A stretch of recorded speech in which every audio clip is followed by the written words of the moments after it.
కార్ల తయారీలోనే అగ్రగామి సంస్థలకే చెమటలు పట్టించిన కంపెనీ టెస్లా. అటు చైనాలో ఇటు భారతదేశంలో టెస్లా ఈవీ కార్ల తయారీ కంపెనీ పెట్టాలని గడిచిన 6 సంవత్సరాలుగా చేయని ప్రయత్నం లేదు. అయితే టెస్లా వాడు అడుగుతున్న రాయితీలు భారత ప్రభుత్వం ఇచ్చేందుకు ముందుకు రాలేదు. అంటే వాడంత దారుణమైన రాయితీలు అడుగుతున్నాడో చూడండి. అంతవరకు భారత మార్కెట్లో అడుగు పెట్టడం వాడికి సాధ్యం కాలేదు. ఇటీవల అమెరికాలో ట్రంప్ రెండోసారి అధ్యక్షుడు అయిన తర్వాత ఫిబ్రవరి 2వ వారం స్టార్టింగ్లో ప్రధాని మోదీని ట్రంప్ పిలిపించుకున్నారు, మాట్లాడుకున్నారు. ఆ సమయంలో ట్రంప్ క్యాబినెట్లోనే ఉన్న టెస్లా అధినేతతో కూడా ప్రధాని మోదీ భేటీ అయ్యారు. భారతదేశంలో టెస్లా కంపెనీని మీరు పెట్టుకోండి.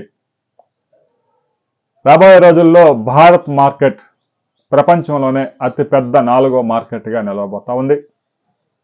ప్రపంచంలోని టాప్ 5 ఆర్థిక వ్యవస్థల్లో భారత్ 5th ప్లేస్లో ఉంది. రాబోయే రోజుల్లో 3వ ప్లేస్లోకి రాబోతా ఉంది.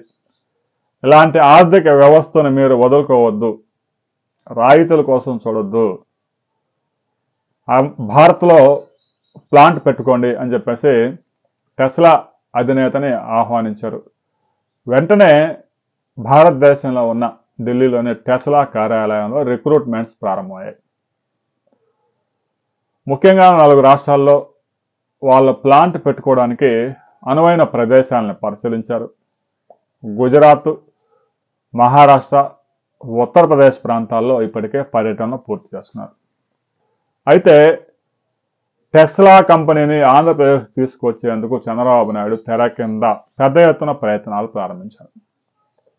గుజరాత్ కన్నా, మహారాష్ట్ర కన్నా, ఉత్తరప్రదేశ్ కన్నా కూడా ఎక్కువ రాయితీలు, ఉచితంగా భూమి ఇచ్చేందుకు ఆంధ్రప్రదేశ్ ప్రభుత్వం బంపర్ ఆఫర్ ఇచ్చింది.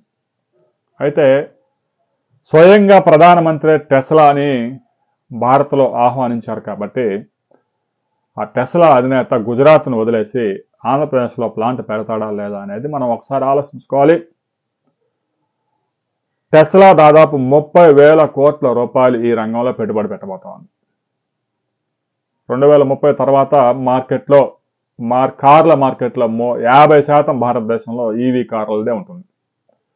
చైనాలో అయితే ఇప్పటికే 90% అన్ని ఈవీల్లోకి మార్చేశారు కార్లు, బైకులన్నీ. భారతదేశంలో ఛార్జింగ్ స్టేషన్ల కొరత ఉంది కాబట్టి కొంత మార్కెట్ స్లోగా ముందుకు మూవ్ అవుతుంది.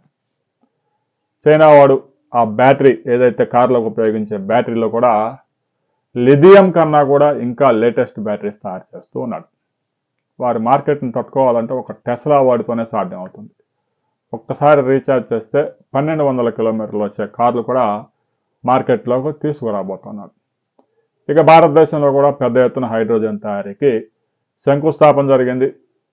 హైడ్రోజన్ అందుబాటులోకి రావడానికి మరో 3-4 సంవత్సరాలు పడుతుంది కాబట్టి రాబోయే రోజుల్లో ఇంధన రంగంలో సమూల మార్పులకి టెస్లా శ్రీకారం చుట్టబోతా ఉంది.